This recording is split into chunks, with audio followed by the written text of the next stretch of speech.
আসসালামু আলাইকুম দর্শক, welcome my channel Husnaira cooking world. আজকে আপনাদেরকে তৈরি করে দেখাবো খেতে খুবই মজাদার এবং তৈরি করতে খুবই সহজ আলুর এই স্টিক রেসিপি। তো চলে যাওয়া যাক মূল রেসিপিতে। রেসিপি তৈরি করার জন্য আমার লাগবে 4টে আলু। আলুগুলোকে আমি ভালোভাবে কেটে ধুয়ে পরিষ্কার করে নিব।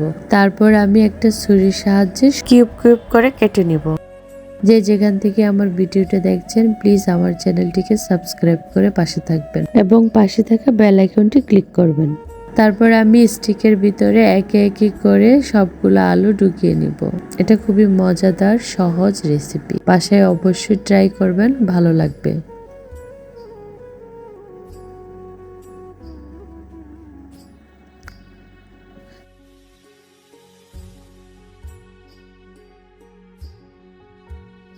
তো সবগুলা আলু কাঠির ভিতরে ঢুকানো হয়ে গেলে চুলায় চলে আসবো। চুলায় একটা পাতিলে পানি বসিয়ে দিয়ে তারপরে সেখানে 1 টেবিল চামচ লবণ এবং হাফ টেবিল চামচ হলুদের গুঁড়া দিয়ে একে একে সবগুলা আলু স্টিক দিয়ে দিব।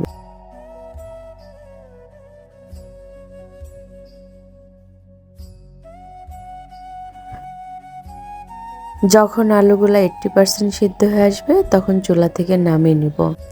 আমরা এখন একটা মশলা তৈরি করে নিব। তার জন্য আমরা 2 টেবিল চামচ পরিমাণ টমেটো সস, 1 টেবিল চামচ পরিমাণ সয়া সস এবং হাফ টেবিল চামচ পরিমাণ চিলি সস, সিরকা, হাফ কাপ ময়দা, হাফ টেবিল চামচ পরিমাণ গোলমরিচের গুঁড়া, হাফ টেবিল চামচ পরিমাণ চিলি ফ্লেক্স দিয়ে হালকা পানি দিয়ে সুন্দরভাবে একটা মিশ্রণ তৈরি করে নিব।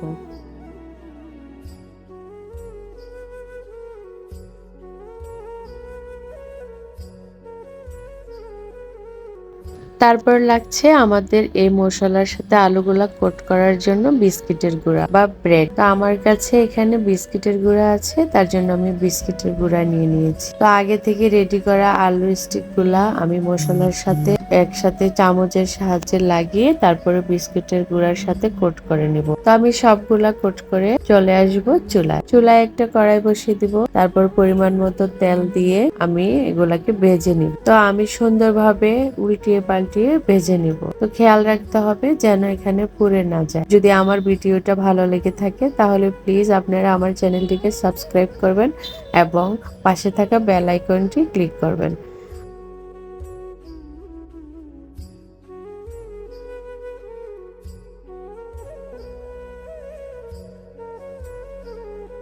তো আমি সবগুলা স্টিক একে একে করে সুন্দর করে উল্টিয়ে পাল্টিয়ে ভেজে নিব।